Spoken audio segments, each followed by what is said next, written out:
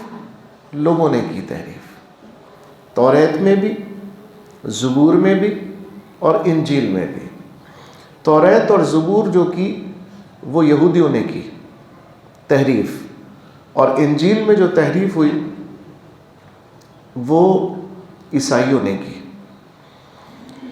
آج ہمارے دنیا میں جو ایگزسٹ کر رہی ہے انجیل بائبل کے نام سے، بائبل بیسیکلی تینوں کتابوں کا مجموعہ ہے اور انجیل ایک کتاب ہے۔ جب بائبل کہا جاتا ہے تو اس سے مراد توریت بھی ہے اس میں، زبور بھی ہے اس میں، اور انجیل بھی ہے اس میں۔ ان تینوں کا مجموعے کا نام بائبل ہے۔ اور انجیل اگر صرف کہیں تو وہ کتاب مراد ہوتی ہے جو حضرت عیسیٰ علیہ السلام سے منسوب ہے۔ تو انجیل کا نسخہ آج جو ہمارے سامنے دنیا میں معروف ہے، کرسچن جس پر اعتبار کرتے ہیں، کرسچن جس کو اپنی ہولی بک کہتے ہیں، وہ 4 نسخے، وہ ایک نہیں ہے۔ یعنی کم سے کم، ویسے تو بہت تھے، کرتے کرتے کم ان کو شارٹ کرتے ہوئے جو آج دنیا میں ایگزسٹ کرتی ہیں انجیل، وہ 4 ہیں۔ ایک انجیل جو ہے وہ، اور یہ 4 اس لیے ہیں کہ یہ چاروں جو منسوب ہیں وہ عیسیٰ علیہ السلام سے منسوب تو ہیں، لیکن بیسیکلی یہ منسوب حضرت عیسیٰ علیہ السلام کے 12 حواریوں میں سے 4 حواریوں کے ہیں۔ ایک کا نام تھا لوقا، ایک کا نام تھا متا، ایک کا نام تھا یوحنا، اور ایک اور نام ابھی اس وقت میرے ذہن، جی، برنباس۔ یہ 4 تھے کہ جن کے نام سے آج ہمیں انجیل ایگزسٹ کرتی ہوئی ملتی ہیں۔ تو یہ چاروں کون ہیں؟ یہ چاروں حضرت عیسیٰ علیہ السلام کے حواری تھے، ان کے نام تھے یوحنا، متا، لوقا اور برنباس۔ اب حیرت کی بات یہ ہے کہ جب دعویٰ یہ ہے کہ یہ انجیل ہے، اللہ کا کلام ہے، تو آپ حیران ہوں گے کہ اس جو آج کل کی انجیل ہے، میں نے بتایا اس میں 4 لوگوں کی انجیلیں مشہور ہیں، 4 ناموں سے آپ کو انجیل ملے گی۔ تو اگر وہ اللہ کا کلام ہے تو لوگوں سے کیسے منسوب ہو گیا؟ بندے سے کیسے منسوب ہو گیا؟ قرآن کریم میں جو قرآن ہے، اس قرآن کے عربی متن پر دنیا میں کہیں بھی چلے جائیں کوئی مصنف کا نام نہیں ہے، بلکہ یہ کہا جائے گا یہ قرآن کریم ہے، یہ قرآن ہے، اللہ کا کلام ہے۔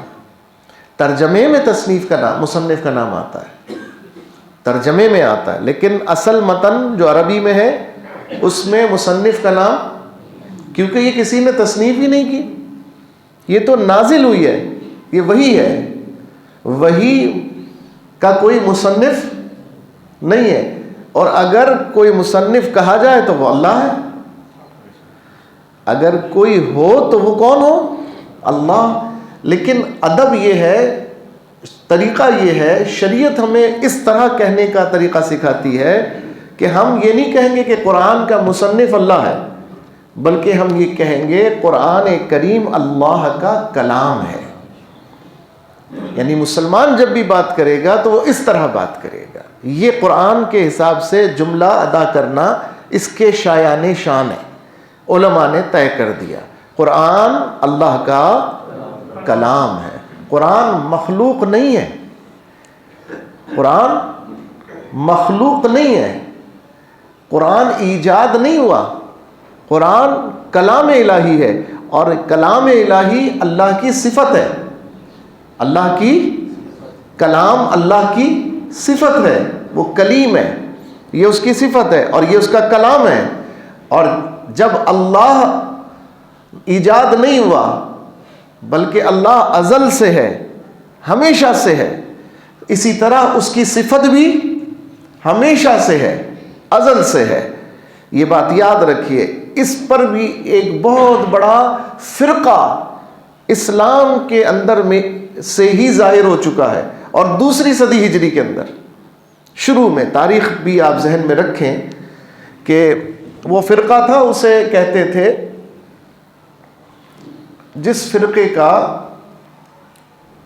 ماننے والا خلیفہ مامون رشید بھی تھا، اس کا باپ نہیں تھا ہارون رشید، لیکن بیٹا جو تھا وہ اسی فرقے کا ماننے والا تھا، جو قرآن کو مخلوق مانتے تھے، صفت نہیں مانتے تھے اللہ کی، قرآن کو مخلوق کہتے۔ اور یہ وہ زمانہ تھا جب سیدنا امام احمد بن حنبل رضی اللہ تعالی عنہ آپ کا دور تھا، یعنی 3 امام کا دور گزر چکا تھا اور چوتھے امام کا دور تھا امام احمد بن حنبل۔ اہل سنت و جماعت کا جو مذہب ہے، دین ہے، ہم جو دین سیکھتے ہیں وہ چاروں اماموں سے سیکھتے ہیں، انہی چاروں اماموں میں اسلام پوشیدہ، انہی کی تعلیمات میں، یہ قرآن ہے اور حدیث ہے، اس سے جو دین مستنبت کیا گیا، جو نظم بنایا گیا، جو ترتیب بنائی گئی اسلام کی، وہ یہ 4 اماموں نے ترتیب بنائی ہے، یہی ہمارا ایمان ہے۔ نمبر 1 امام اعظم ابو حنیفہ، نمبر 2 امام محمد مالک، نمبر 3 امام ادریس شافعی، نمبر 4 امام احمد بن حنبل رضی اللہ تعالی عنہ۔ ان میں سے امام مالک اور امام اعظم ابو حنیفہ، نعمان بن ثابت رضی اللہ تعالی عنہما، ان دونوں کا دور ایک ہی ہے، ان دونوں کا زمانہ ایک ہے، شہروں کا فرق ہے۔ امام محمد مالک آپ مدینہ منورہ میں، اور امام اعظم ابو حنیفہ آپ کوفے کے اندر، آپ بغداد اور کوفے کے اندر، عراق میں جو نیا دارالخلافہ سیدنا مولا علی المرتضیٰ شیر خدا کرم اللہ وجہ الکریم نے بنایا، اس دارالخلافہ کے اندر امام اعظم ابو حنیفہ رحمت اللہ تعالی علیہ اس سے تعلق رکھتے تھے، اور وہیں رہے، وہیں پڑھا۔ آج ان کا مزار مبارک بھی بغداد معلیٰ کے اندر ہے، بغداد میں ہے۔ ان کے بعد امام اعظم ابو حنیفہ رحمت اللہ تعالی علیہ، ان کے شاگرد ہوئے امام محمد، امام اعظم کے شاگرد، سب سے بڑے شاگرد کا نام ہے امام محمد حسن شیبانی رحمت اللہ تعالی علیہ۔ ان کے شاگرد ہوئے امام ادریس شافعی، لیکن انہوں نے اپنی تحقیق میں کمال حاصل کیا، اور امام اعظم کے بعد ان کا مقام ائمہ میں اس طرح سے بڑا سمجھا جاتا ہے کہ دنیا میں سب سے زیادہ فالوور امام اعظم ابو حنیفہ رحمت اللہ علیہ کے ہیں، ان کے بعد دنیا میں سب سے زیادہ فالوورز امام شافعی رحمت اللہ تعالی علیہ کے۔ چوتھے امام کون ہوئے؟ امام احمد بن حنبل، وہ امام شافعی کے شاگرد ہیں، وہ امام شافعی کے شاگرد ہیں، یہ ترتیب ہے ائمہ کی۔ اور امام بخاری امام احمد بن حنبل کے شاگرد ہیں، امام بخاری جو ہیں وہ امام احمد بن حنبل رحمت اللہ تعالی علیہ کے شاگرد ہیں۔ تو یہ اس زمانے میں یہ فرقہ نکلا جس نے قرآن کریم کی صفت کا انکار کیا، صفت الہی کا، بلکہ وہ قائل ہو گیا مخلوق الہی، یہ مخلوق ہے، یہ خلقت ہے، تخلیق ہے اللہ تعالیٰ کی قرآن۔ اور تخلیق کا مطلب یہ ہے کہ جو پہلے نہ ہو اور پھر ہو، پہلے وہ نہ ہو اور اسے بنایا جائے، اسے کہتے ہیں خلقت۔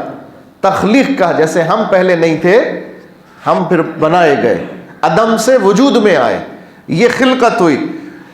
خلقت کی تعریف یہ ہے جو پہلے نہ ہو بنائی جائے۔ ہمارا عقیدہ یہ ہے کہ قرآن خلقت نہیں ہے، قرآن کلام الہی ہے، اور کلام وصف الہی ہے، اور وصف الہی خلقت سے پاک ہے۔ جس طرح اللہ خلقت سے پاک ہے، اللہ کے اوصاف بھی خلقت سے پاک ہیں، تخلیق سے پاک ہیں۔ جس طرح اللہ ازلی ہے، اس کے اوصاف بھی ازلی ہیں۔ اللہ جس طرح ہمیشہ سے ہے، اس کے اوصاف حمیدہ بھی ہمیشہ سے ہیں۔ جس طرح وہ ہمیشہ رہے گا، اس کے اوصاف بھی ہمیشہ رہیں گے، یہ ہمارا عقیدہ۔ تو دوسری صدی ہجری میں جب یہ فتنہ ہوا تو مامون رشید بھی اس فتنے میں مبتلا ہو گیا۔ خلیفہ تھا، عباسی خلیفہ تھا، ہارون رشید کا بیٹا تھا۔ ہارون رشید بہت بڑے خلیفہ گزرے۔ عباسی خلفاء میں ہارون رشید کا دور وہ دور ہے، اور یہ دور کب ختم ہوا؟ 190 ہجری کے اندر ختم ہوا۔ ہارون رشید کا دور 190 ہجری۔ اب 190 ہجری کا مطلب یہ ہے کہ حضور علیہ السلام کے وصال کو 180 سال ہوئے۔ حضور علیہ السلام کے حضور کا وصال سن 11 ہجری میں ہوا، تو حضور کا وصال سن 11 ہجری میں ہونے کا مطلب یہ ہے کہ ہجرت کے 11ویں سال ہوا۔ جب حضور نے ہجرت کر کے مدینہ منورہ جلوہ گر ہوئے تو 11ویں برس سرکار علیہ السلام کا وصال ہو گیا۔ اب اگر ہم کہتے ہیں 190 ہجری تو اس کا مطلب ہے اس میں سے وہ 10 سال نکالنے ہوں گے جو سرکار علیہ السلام مدینے میں تشریف فرما رہے۔ تو 180 سال کے اندر اندر یہ تاریخ ملتی ہے کہ خلیفہ ہارون رشید، کبھی اللہ نے موقع دیا تو میں آپ کو اسلام کی تاریخ بتاؤں گا کہ چلی کیسے۔ چلیں مختصر لفظوں میں سمجھ لیں کہ حضور علیہ الصلوۃ والسلام سن 11 ہجری میں وصال فرماتے ہیں، ابو بکر صدیق خلیفہ بنتے ہیں، اور خلیفہ پہلے خلیفہ سے لے کر جو آخری خلیفہ راشد جنہیں کہا جاتا ہے، جنہیں برحق خلیفہ کہا جاتا ہے، وہ 5 ہیں: سیدنا ابو بکر صدیق، سیدنا عمر فاروق اعظم، سیدنا عثمان غنی، سیدنا علی المرتضیٰ اور سیدنا امام حسن مجتبی۔ یہ 5 ہیں جن کو خلفائے راشد کہا جاتا ہے، یعنی ہدایت والے خلفاء۔ اور یہ ہدایت والے تو دیگر بھی خلفاء گزرے ہیں، لیکن یہ خلیفہ ایسے خلیفہ ہیں جن کی خلافت علی منہاج النبوت تھی، جو حضور نے بشارت دی کہ میرے بعد 30 سال خلافت رہے گی، میرے بعد 30 سال وہ نظام رہے گا جو میری نبوی طرز کے اوپر رہے گا، میرے طرز پر رہے گا۔ اور وہ کون ہیں؟ وہ 5 خلفاء ہیں۔ ان کا دور اگر ان کی عمریں دیکھ لیں، ان کی دور حکومت کو دیکھ لیں، کاؤنٹ کر لیں تو وہ 30 سال بنتے ہیں، سیدنا امام حسن رضی اللہ تعالی عنہ تک۔ اچھا، ان کے بعد آپ کہیں کہ پھر کیا ہوا؟ تو اب 10 سال حضور کی ہجرت کے اور 30 سال ملا کے سن 41 ہجری میں خلفائے راشدین کا مطلب دور ختم ہو گیا، آپ کا دور ختم۔ اب کیا شروع ہوا؟ یہ بھی حضور نے ارشاد فرمایا، میرے آقا نے تو قیامت تک کی خبریں عطا فرمائی۔ سرکار علیہ السلام نے فرمایا اس کے بعد ملوکیت کا دور شروع ہوگا، بادشاہت کا دور۔ کون سی بادشاہت؟ بادشاہت کا دور شروع ہوگا، اور اسلام میں سب سے پہلے بادشاہ کا یوں کہیے ملوک جو کہلائے، امیر جو کہلائے، وہ سیدنا امیر معاویہ رضی اللہ تعالی عنہ ہیں، جن کی بادشاہت کو حضور علیہ السلام کی نبوت اور اس کے بعد خلفائے راشدین کی خلافت کا تسلسل کہا گیا۔ لیکن چونکہ اس کا معیار وہ نہ تھا جو خلفائے راشدین کے دور کا تھا، اس لیے انہیں خلفائے راشدین کے دور میں شامل نہیں کیا گیا، بلکہ ملوک اسلام کے پہلے ملک، شاہان اسلام کے پہلے بادشاہ سیدنا امیر معاویہ رضی اللہ تعالی عنہ، ان کے بعد ان کا جو بیٹا بیٹھا تخت پر وہ یزید تھا، اور وہ خبیث تھا، پلید تھا، اور اس نے اسلام کو بہت بڑا نقصان پہنچایا۔ اور اسی کے دور میں بہت ایسے واقعات ہوئے جس کے لگائے ہوئے زخموں سے آج تک اہل اسلام باہر نہیں آ سکے۔ آج تک 13 صدیاں گزر گئیں، لیکن آج تک اہل اسلام ان زخموں کی ضرب سے اور تکلیف سے آج تک باہر نہ آ سکے۔ کبھی نہ کبھی کہیں نہ کہیں خون جاری ہو جاتا ان زخموں سے، آج بھی ٹیسیں اٹھتی ہیں۔ جو زخم یزید پلید نے، جو زخم یزید نے اپنے دور میں مسلمانان اسلام کے ساتھ اور بالخصوص خانوادہ آل پاک حضور علیہ السلام کے اہل بیت کے ساتھ کیا، اس کا زخم آج تک مندمل نہیں ہو سکا۔ اچھا، وہ مر گیا 3 سال میں، وہ بادشاہت کر کے مر گیا 3 سال میں۔ اس کے بعد پھر یعنی اس کے نائبین آتے رہے، اسی کے خاندان میں سے، اسی کی برادری میں سے، اسی کے قبیلے میں سے، جسے قبیلہ بنو امیہ کہا جاتا ہے۔ آپ حضور علیہ الصلوۃ والسلام کے اب پھر سن لیجئے، حضور علیہ الصلوۃ والسلام جب مدینہ تشریف لائے، آپ نے 10 سال مدینے میں حکمرانی فرمائی. 11ویں برس سرکار کا وصال ہوا. اب 11ویں برس سے لے کر 40ویں برس تک حضور کے خلفاء کی حکمرانی رہی. 5 خلفاء جنہیں میں نے خلفائے راشدین نبی آپ کے سامنے بتایا. تو اب کتنی سن ہو گئی؟ سن 40 ہجری ہو گئی. 10 سال حضور علیہ السلام کی نبوی حکمرانی اور 30 سال حضور کے خلفاء کی، خلفائے راشدین کی حکمرانی، جو علی منہاج النبوت تھی، اسی طرز پر تھی جو حضور کا طرز تھا، حضور علیہ السلام کا انداز تھا. مقبول تھی اور برکتوں والی تھی، رحمتوں والی تھی، اور سرکار علیہ السلام کی پسندیدہ تھی، اللہ رسول کی پسندیدہ تھی. وہ دور گزر گیا، 40 سال گزر گئے. ہجرت کو کتنے سال ہو گئے؟ 40 سال. اور حضور کے وصال کو کتنے سال ہو گئے؟ 30 سال ہو گئے. ہجرت کو 40 سال اور حضور کے وصال کو 30 سال ہو گئے. اس کے بعد جب میں نے بتایا پہلے بادشاہ کون بنے؟ سیدنا امیر معاویہ رضی اللہ تعالی عنہ. گویا سمجھیے سن 41 ہجری سے ان کا دور شروع ہوا. 20 سال وہ حکمران رہے. کتنے سال؟ 20 سال حکمران رہے. سن 61 ہجری میں یزید بیٹھا تخت پر. سن 61 ہجری میں ان کا وصال ہوا.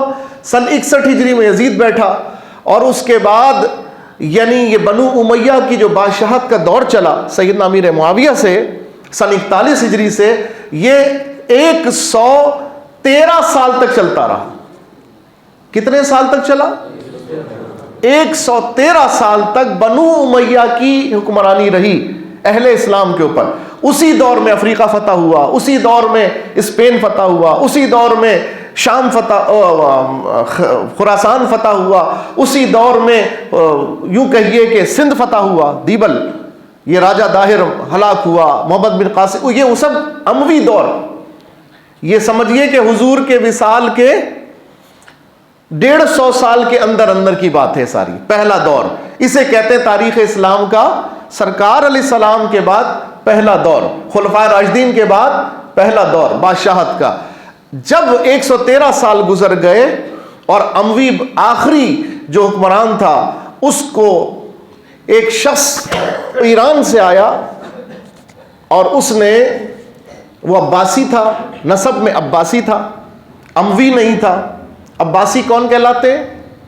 آپ سمجھ جائیے، قریش میں بڑے بڑے قبیلے تھے، انہی میں سے ایک قبیلے کا نام بنو امیہ تھا، ایک قبیلے کا نام بنو عباس تھا.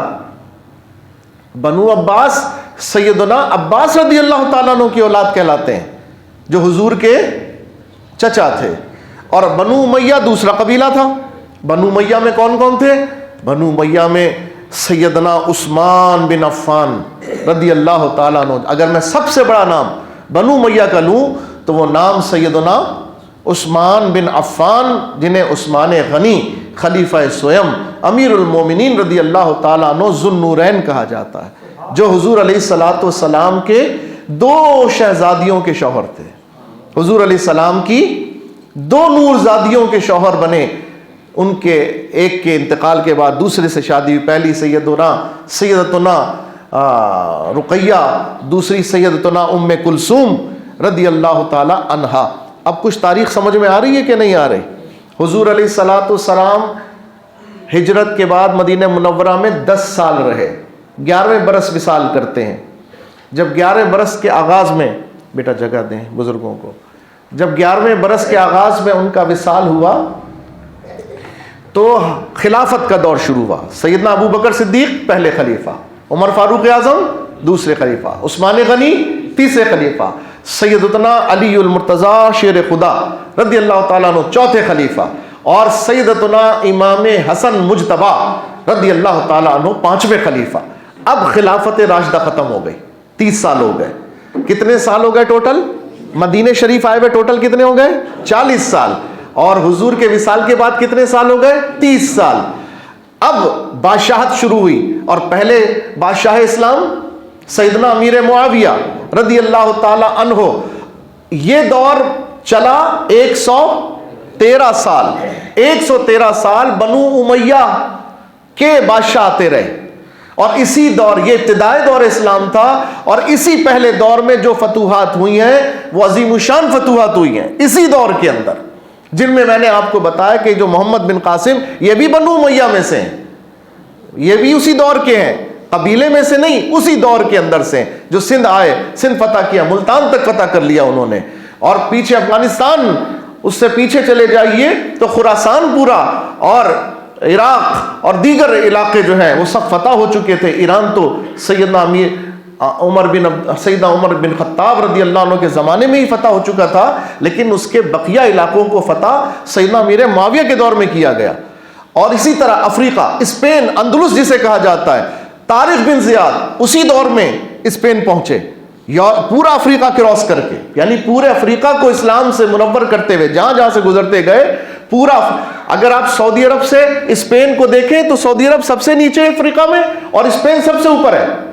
اسپین افریقہ میں نہیں ہے، اسپین لیکن افریقہ کے ٹاپ سے ملا ہوا ہے، یورپ کا پہلا ملک ہے اور افریقہ سے سمجھے بالکل، اگر آپ افریقہ کا جو آخری ملک ہے موروکو، جسے آج مراکش کہا جاتا ہے، الجزائر ویسے اس کا نام ہے، اگر آپ اس کا ایک شہر ہے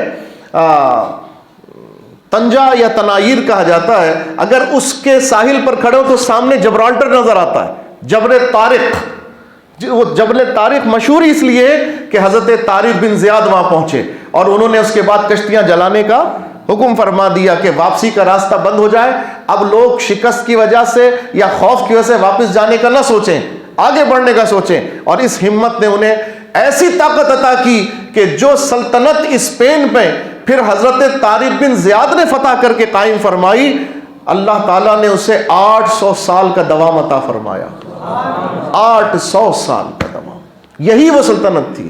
اسی اسپین سے بڑے بڑے علماء نکلے، اسی اسپین سے حضرت شیخ محی الدین ابن عربی نکلے رضی اللہ تعالی عنہ۔ یہی شیخ محی الدین ابن عربی ہیں، یہ اس ملک سے نکلے جس ملک کو 800 سال اللہ نے حکمرانی اسلام کی عطا فرمائی، اور اسی ملک سے نکل کر یہ شیخ ابن عربی آپ پہنچے ترکستان، ترکمانستان، اور جو اس زمانے کے اندر ترکی کہلاتا تھا، ارض روم تشریف لے کر آئے، آپ پونیا تشریف لے کر آئے جہاں حضرت جلال الدین رومی رحمۃ اللہ تعالی علیہ کا شہر تھا، آپ ترکی تشریف لے کر آئے۔ یہ پونیا اس وقت سلاطین اسلام جو ترکی کے کہلاتے تھے، یہ ان کا ہیڈ کوارٹر تھا پونیا۔ اس پونیا شہر میں حضرت شیخ ابن عربی تشریف لے کر آئی، ان کا آنا ثابت ہے۔ تو انہی کی تربیت سے جو سلطنت نئی بنی اسلام کی، اسے سلطنت عثمانیہ کہا جاتا ہے۔ ان کی تربیت سے، ان کی گائیڈنس سے، ان کی رہنمائی سے آپ نے ترکی کے قبائل کو متحد کیا اور ان میں سے مجاہدین کو تیار کیا، جنہوں نے منگولوں کے خلاف لڑائی لڑی، جنہوں نے بازنطینیوں کے خلاف لڑائی لڑی، اور انہی کی اولاد نے الحمدللہ حضور علیہ السلام کی بشارت کو پورا کیا اور قسطنطنیہ کو فتح کیا۔ سلطان محمد فاتح وہ ہیں جو انہی کی اولاد میں سے ہیں۔ کن کی اولاد میں سے؟ انہی ترکو قبائل کی اولاد میں سے۔ سلطان عثمان کی اولاد میں سے ہیں سلطان محمد فاتح، جنہوں نے الحمدللہ قسطنطنیہ فتح کی، اور میرے آقا علیہ السلام نے مدینہ شریف میں اپنی حیات مبارکہ میں یہ بشارت دی تھی کہ جو لشکر اس پر حملہ کرے گا اور اسے فتح کرے گا، اللہ اس کو جنت میں داخل فرما دے گا۔ یہ حضور علیہ السلام نے بشارت عطا کی، اور کب پوری ہوئی؟ حضور کے وصال کے 600 سال پر، حضور کے وصال کے 600 سال بعد۔ ہر دور میں قسطنطنیہ کو فتح کرنے کی کوشش کی جاتی رہی ہے۔ قسطنطنیہ میں آخر تھا کیا؟ قسطنطنیہ عیسائی حکومت کا، پوری دنیا کے قیصر جنہیں کہا جاتا ہے، قیصر، اس کا یہ دارالسلطنت تھا۔ جیسے آج واشنگٹن، جیسے آج ہم لندن اور واشنگٹن، ویسے اس وقت دنیا میں جو اہل صلیب کا مرکز تھا وہ تھا قسطنطنیہ۔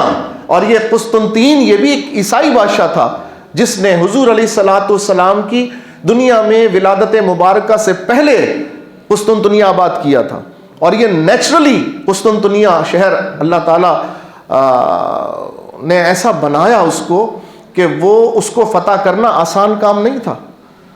یعنی برسوں گزر گئے حضور کی بشارت سنے ہوئے، صحابہ نے کوششیں کر لی، بلکہ تاریخ میں تو یہ بھی ملتا ہے کہ حضور علیہ الصلاۃ والسلام کے وصال کے فوراً بعد جو پہلا لشکر قسطنطنیہ پر حملہ کرنے گیا، اس لشکر کے اندر صحابی رسول، حضور کے ننیالی اور حضور کے میزبان، مدینہ پاک کے پہلے میزبان سیدنا ابو ایوب انصاری رضی اللہ تعالیٰ عنہ بھی تشریف لے کر گئے، حالانکہ آپ کی عمر مبارک 90 برس تھی، حالانکہ اس وقت آپ کی عمر مبارک 90 برس تھی۔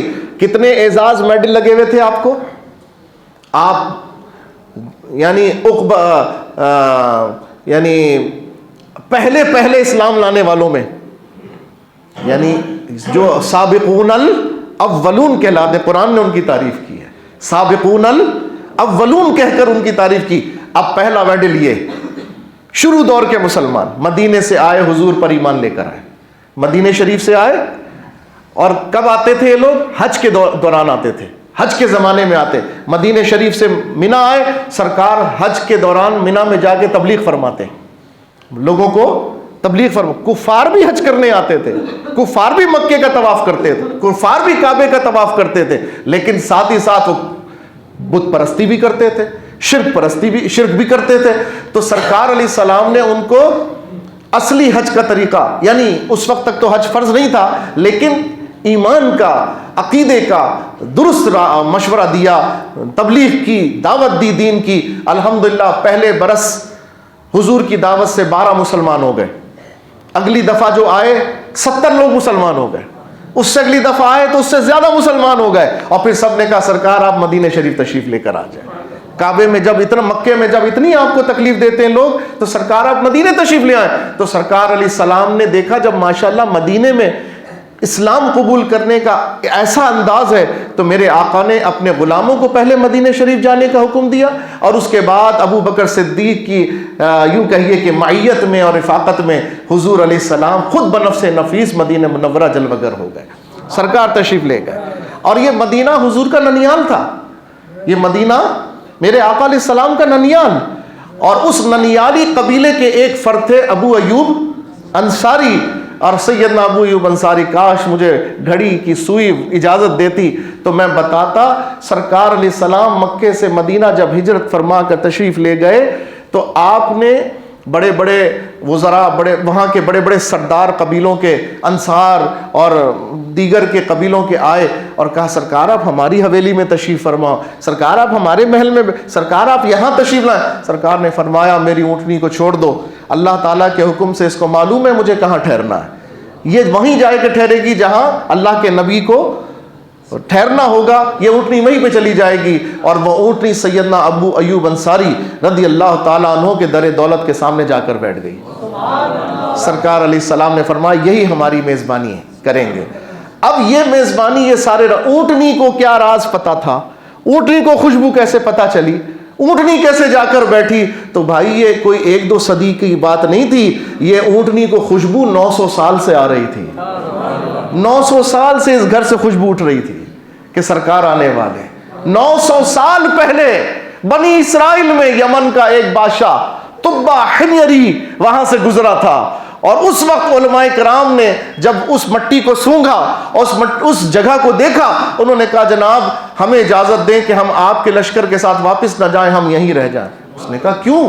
کہا ہماری کتابوں میں لکھا ہے آخری نبی جلوہ گر ہوں گے اس سرزمین کے اندر، ہماری کتابوں میں لکھا ہے۔